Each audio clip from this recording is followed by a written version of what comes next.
is going to make a movement back behind the barricade. And, I am going to need that tape measure. So, he's my 12. Okay, maybe not. Because my long range is. Miniatures are little figurines, or even larger figurines, like you can see behind me, that I paint on the side for fun, to relax, and in some cases play games with. I just like being able to take part in encounters that I don't normally get to do in everyday life. So the miniatures themselves tie into the tabletop games because they are the pieces for the tabletop game.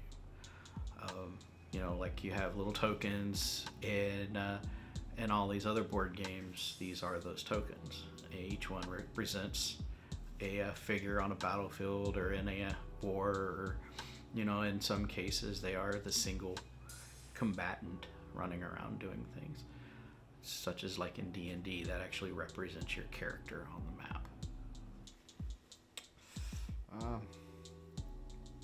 Every now and then there's a good funny moment that's intentional, and then there's the moments where they're not, like being held under swamp water by a tree root of an ent while playing D&D.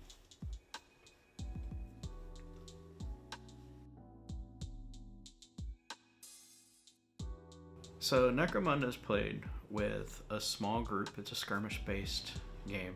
So you use your miniatures and create your roster.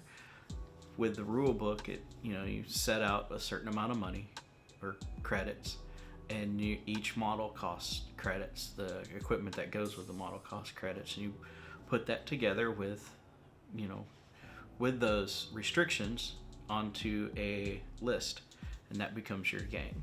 Once you have your gang set up, you then can challenge your opponents, your friends, or whoever if you're in a tournament at a local gaming community, and play.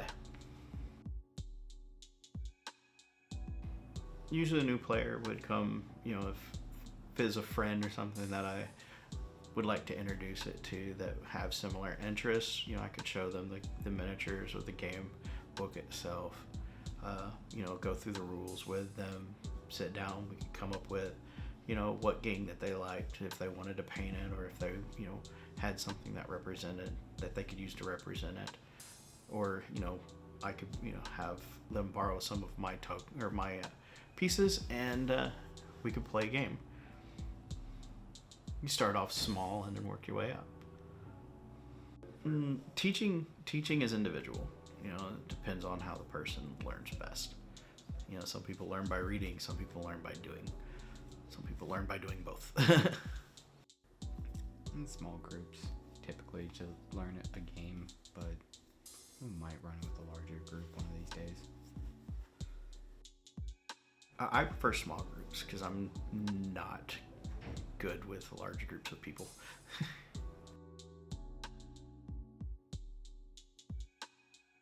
There's a lot of different tabletop games out there. You can do a web search and find most. Depending on your genre, there's fantasy, there's sci-fi, there's stuff with mechs, and there's stuff with airplanes. It all depends on what you want. Right now, Games Workshop is the considered the gold standard out there, but there's others like Fantasy Flights, who does the Star Wars games. Any recommendations for other new players to tabletop games? Don't take it seriously. Have